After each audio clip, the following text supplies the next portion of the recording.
the show. Thank you so much for watching the Craig Carton Show. We damn ran out of time.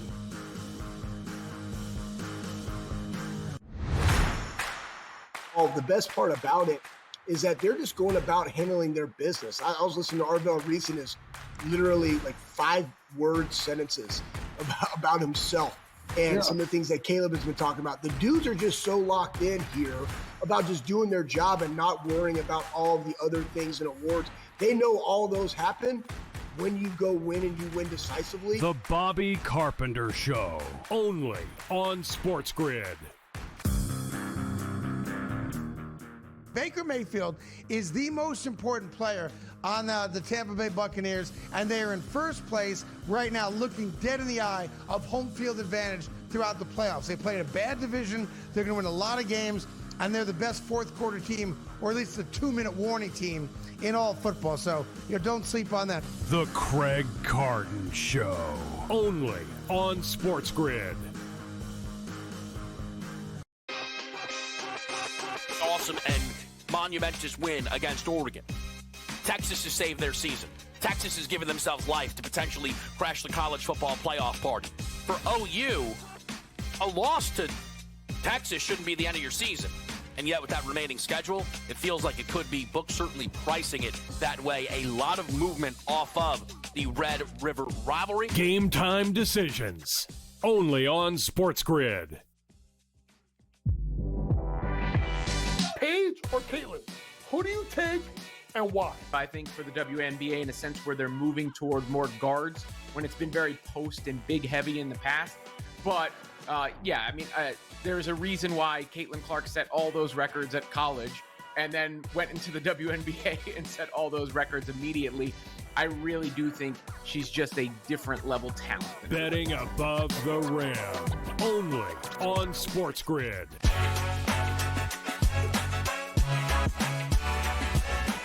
ESPN has picked Molly Karam's replacement on First Take. Plus, we preview the NBA's Eastern Conference ahead of next week's tip-off. Hi, everyone, and welcome to Front Office Sports Today from FOS Studios here in New York City. I'm Baker Machado. And I'm Renee Washington, and thanks so much for joining us as each and every weekday we chat the biggest stories happening in the business and culture of sports. We also have ESPN's Laura Rutledge on to preview Week 7 of the NFL later. But first, let's dive into the headlines in the shoot-around. Yeah, and an update from yesterday, Renee. In an about change, FIFA now says the U.S. government has the final say on determining the safety of World Cup host cities. This after previously saying that they were the only ones who could move matches to another location.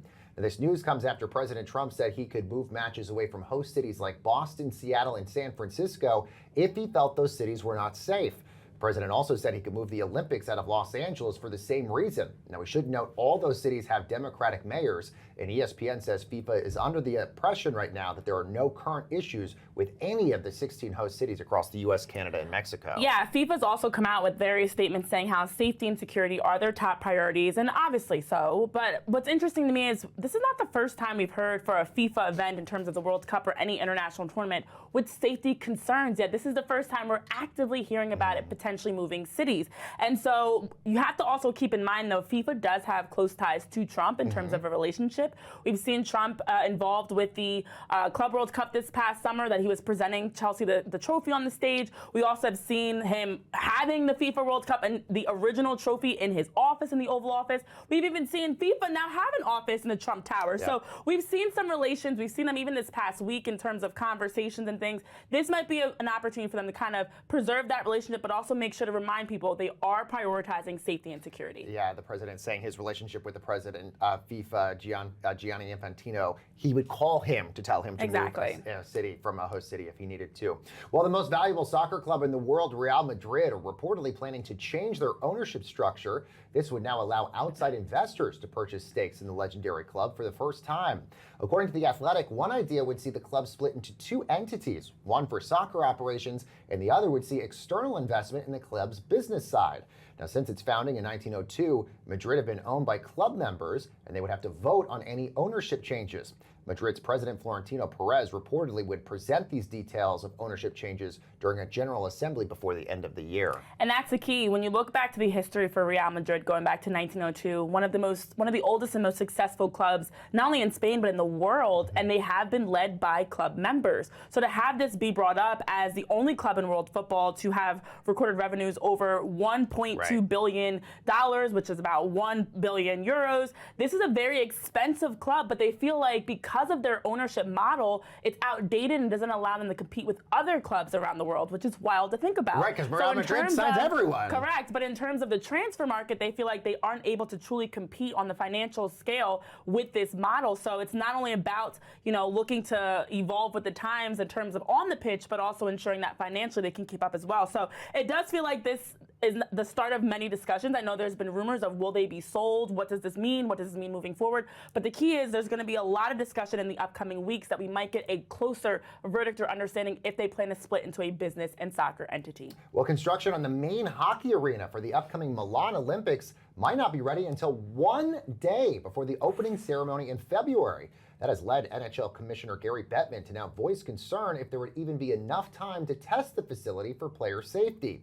The Associated Press reported the construction delay forced testing for the event to a nearby smaller arena. That is, new Olympic venues typically are tested at least a year before hosting any medal events. Safety and security, again, at the forefront of a massive international tournament, just like we talked about around FIFA. And with us just months away from looking at the Olympics, to not have any further progress and expectations on a final timeline, and to hear that the first games that could potentially be played on the Olympic ice hockey arena could be the Olympic Games is very concerning. So for Bettman, they're saying ultimately it is for the Olympic Committee to be able to have the full responsibility and accountability for how this is rolled out. But for the NHL, they have to make sure their players, as the best in the world, are being set up to be successful and safe, and they don't want any sort of risks or safety concerns around not having time to test it, because they've actually moved the initial testing to a local, smaller rink with no plans of when they plan to test out the actual game of and arena. Even just beyond player safety, you would have to test the facilities, the concessions, locker rooms, electricity, all these things. So to be able to basically say, 1 day before the Olympics happen, we can now test all of that stuff. That is a big rush. But we should note the Olympic Committee is saying they think they will be okay, and they have basically given the blessing to Gary Bettman and the NHL, saying that they will be okay as well. This has been an issue for years, they're saying, though, that Bettman's reported. So this is not the first, just the first we've really heard of it. Yeah. Well, ESPN's First Take has found their replacement for Molly Karam. So who's going to moderate the panel for Stephen A. Smith & Co. on the network's most popular show? Plus, Bruce Pearl has now joined the TV ranks as a college basketball analyst. So let's take a look at that and some of the other media headlines in today's big main event. All right, let's bring in Mike McCarthy, author of the Tuned In newsletter, also a media reporter here at Front Office Sports. So, Mike, let's start with First Take. They have now officially found Molly Quirm's replacement. Who is it? It is Shay Cornett. She has been on the short list of candidates who've been basically auditioning for the job. I've watched her on First Take. She's great. She has excellent chemistry with Stephen A. Smith, and she's a great traffic cop, which is what that job entails. So yes, Ryan Glasspiegel and I broke the news this morning. ESPN confirmed it. Shay Cornett officially succeeding Molly Karam on November 3rd. Mike, with Shay stepping into the role that Molly Karam held, do you think this is the long-term solution for First Take? I do. They're very, very high on Shay. They think she's going to be terrific. And, Renee, you're a professional, and so are you, Big. This is not an easy job to do, right? It looks easy, but you have to kind of keep your ego in check and almost be a point guard, right? Setting up all the talent around you and making them look good. And the truth is, the people who've done this job on First Take, they don't last forever. Jay Crawford, Carrie Champion. After a while, you got to move on and do something else. The star of the show is and will always be Stephen A. Smith. But I think Shay has a great chemistry with him, and I think she's going to do fantastic. Yeah, some other media news we heard as the former Auburn coach, Bruce Pearl, is going to be one of the new CBS Sports college analysts. He's going to be involved in the regular season games. He's going to also be part of their studio coverage for CBS Sports. What do you know about this move for Bruce Pearl, and do we think he's going to be a great broadcaster, more importantly? Well, I tell you, when I look at the coaches out there in terms of enthusiasm and ability to talk, Bruce Pearl would be at the top of my list. for somebody who'd be great on TV, right? He's just got that bubbly personality. He's loud. He's incisive. He's talkative. I talked to Bruce, as a matter of fact, this morning. Coach said he was trying to make a decision between that and a run for politics. I mean, every time you turn around, there's some ex-coach down south who's running for Senate, Tommy Tuberville, etc. But he wants to go into TV because, like a lot of coaches, he's basically a teacher, right? They want to teach the game. And he thinks, now that he's 65 years old, he can spend a little bit more time with his family and teach the game. Yeah, it's going to be really interesting. He's also going to be doing TNT stuff as well, which will be Big 12 coverage and a bunch of other things as well. And TNT Sports, exactly. Yeah, and so I think you're spot on, Mike. I think he's going to be a really interesting addition to the college basketball television landscape. Let's talk about Clay Travis over at Outkick. Obviously, we had spoken to Clay during our Tuned In event just back in September. But now there's some news that maybe Clay might be leaving Outkick. What have you been hearing about this? We did a really interesting story this week that said Clay's contracts with Outkick, Fox News, and Premier Networks with his Clay and Buck radio show all expire at the end of this year. So right now he's talking to everybody. He's talking to media companies. He's talking to possible financial backers. He could start his own thing, which, as we all know, we've talked about on the show all the time. People like Pat McAfee, they want to own their own company. They want to control their IP. So I think Clay is going to have a lot of opportunities. But, boy, it would be hard to imagine Outkick without Travis. Well, it's weird, though, because he did own his own company with Outkick. And then with this partnership now might be stepping away. Is that surprising to you? It seems a little bit odd to me that he'd actually step away from something he built. No, because he's really returning to his entrepreneurial roots, right? He founded Outkick, built it up, then sold it for $100 million to Fox. But, guys like that, they don't like being beholden to somebody or taking orders from anybody. They want to be their own bosses. So I see it as a return to his roots, right? He wants to start another media outfit, possibly the way he started Outkick back in 2011. Good stuff as always, Mike. And of course, you can sign up for Mike's Tuned In newsletter by going to frontofficesports.com. All right, coming up next, everyone, ESPN's Laura Rutledge is going to preview the Week 7 of the NFL for us. That's coming up next. Don't go anywhere.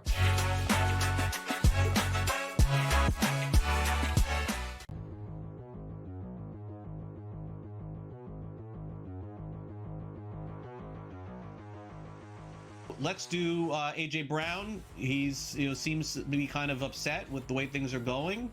The Eagles will trade A.J. Brown at some point this season, buy or sell. This is what really annoys fans about certain players. Don't you care about winning? All right, he complained last year. He won a Super Bowl, right? He's reading books, and he's blah, blah, blah. He's complaining this year, too. And he was complaining while they were winning. Yeah, of course they lost last night to the Giants there, but he had 6 catches, 80 yards.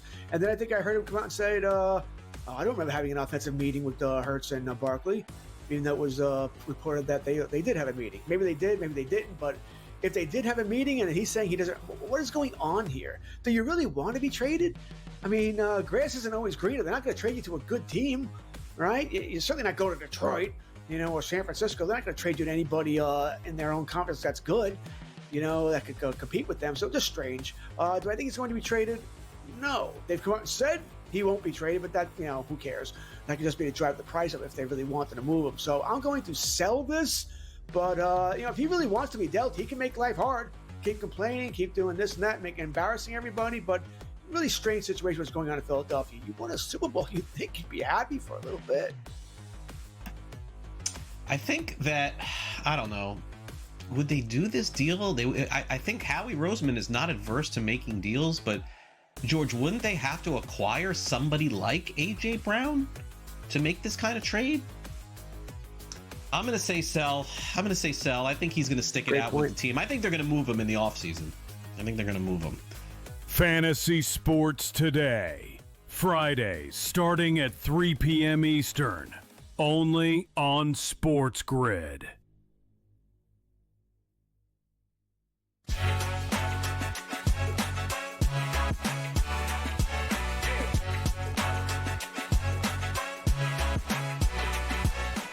Welcome back, everyone, to Front Office Sports Today with Renee Washington. I'm Baker Machado, and let's talk a little NFL, shall we? As Week 7 begins tonight with a Thursday night matchup between the Bengals and the Steelers. Plus, we have a delicious Monday Night Football game between the Lions and the Bucs. So to break all this down, let's bring in Laura Rutledge, host of ESPN's NFL Live, as well as part of ESPN's Monday Night broadcast team as well. Laura, great to have you here. Let's talk first about tonight's game between the Bengals and the Steelers. A lot of people are calling this Joe Flacco, Aaron Rodgers matchup the Icy Hot Bowl. What do you think of this?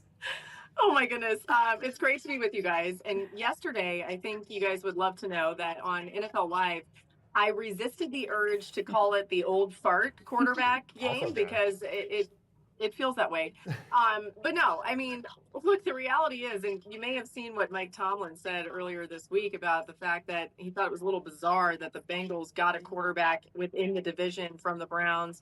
They're having to deal with Joe Flacco again. But here's the thing, Joe Flacco's having to deal with the Steelers defense again, which is not necessarily the way you want to go. I have been impressed by the way these Steelers have operated, though. And this Aaron Rodgers-led offense looks like what they wanted it to be, what Arthur Smith probably envisioned it being. And a lot of it has to do with the time that he's had to throw and the way he's been protected. So credit to them for that. And we'll see if the Bengals can find a way to hold force until Joe Burrow can maybe come back. And hopefully at that point, they'd still be in some sort of contention for something.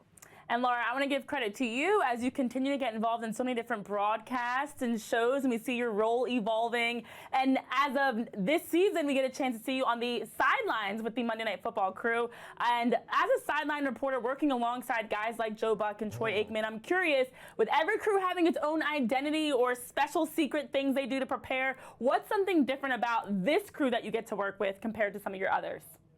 Yeah, I'm always so thankful to just learn from other people in this business. And Joe and Troy have been doing this at such a high level for so long. They are the longest tenured broadcast booth in all of NFL broadcasting. And I think what's amazing about them is that they put in so much preparation, but they also find a way to still be themselves and to still let the broadcast breathe in a way that's really a nice watch for fans at home. You know, they get great feedback off of that. So I've learned from them in that way. And really the vibe is fun. And they set that tone. You know, we have a lot of fun together. We all have a lot of laughs and jokes and all of those things.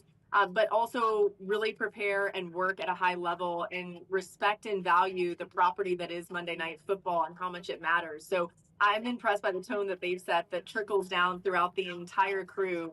And I've certainly been a beneficiary of that. Yeah, and of course, the game you're doing on ABC, obviously the big one between the Lions and the Bucs, but we have another Monday night doubleheader. I mean, we've had quite a few of them this season. We've had them over the course of the last couple of years as well. I mean, what do you think just from a viewer's perspective, getting two Monday night games pretty much every week for the first couple of weeks here in the season?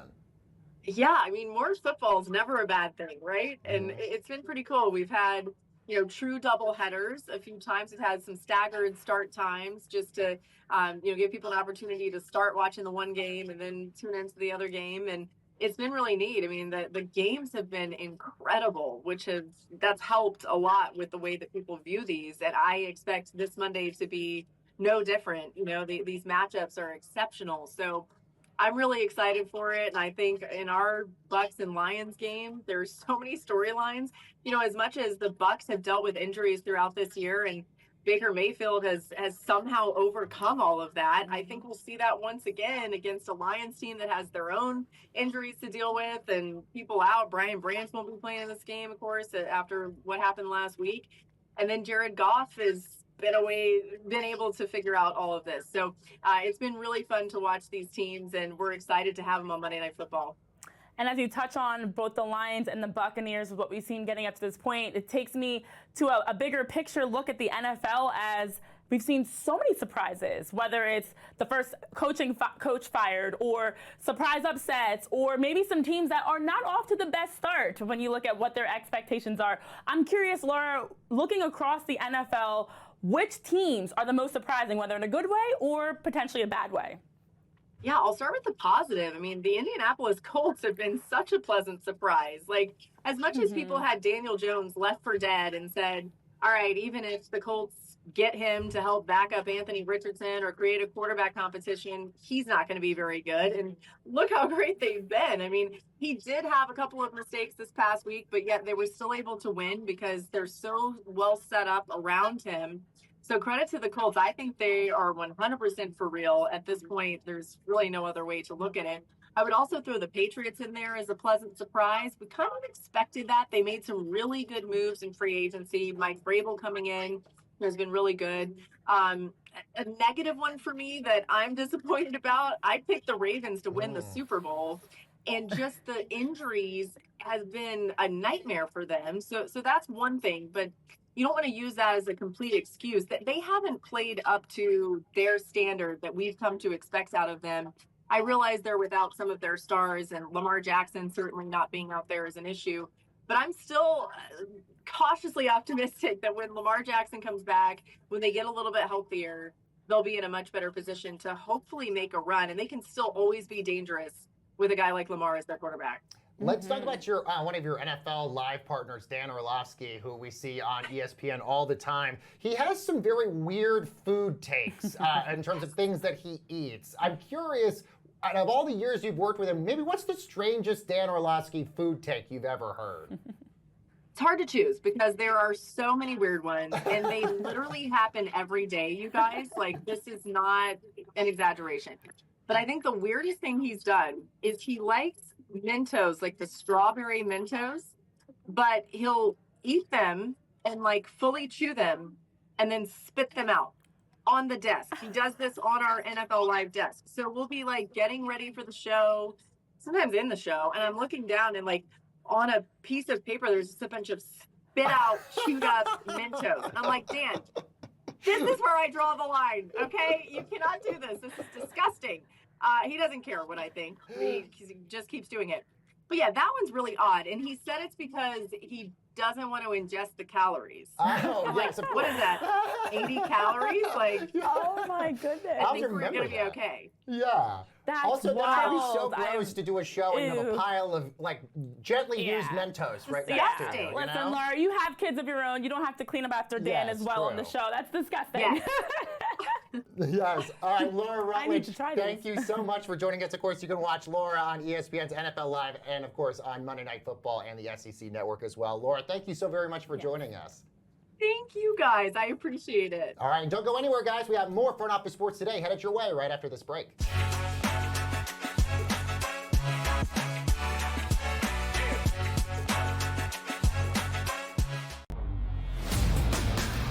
$20 million too much as far as I'm concerned, but it's not like you're indebted to him or you have to follow through with him. Like, what are we doing? Try to win the damn game by bringing in a quarterback that can actually throw the ball. I don't know what he's doing. I don't know what the loyalty to Fields is here and why you thought he gave you the best shot at winning that game without going to the bench. The Early Line, only on SportsGrid. Hopefully these go better. I'm smashed before one on these games. I cannot believe that this game destroyed me. I can. Why did I get involved live? That's on me. Not That is on you. all right. That's on you. You didn't have to run up the score. I said it was on me. It was on you. All right. You just didn't see the writing on the wall. Knee it! Let's get out of Dodge! Pro Football Today, only on SportsGrid. Can I get an ISO? Come on. Give me the ISO over here. Give right me here. the ISO. Come on, He give me wants the ISO. camera. Look, I'm going to get nice and comfortable right now. I've been telling you people out there, yes, you people, about the Notre Dame Fighting Irish. My connection to the Irish growing up as a kid, I hated that team. But they called me at the network the most unbiased man here, which means I'm giving you the information straight from the mouth here. You don't have to go anywhere. You get it from me. SportsGrid's College Football Today.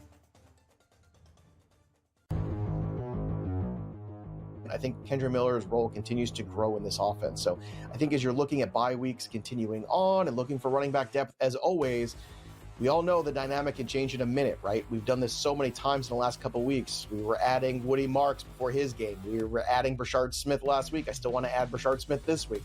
I want to add the guys that I think have upside for the second half, and Kendra Miller is definitely one of those backs. Fantasy Sports Today, only on SportsGrid.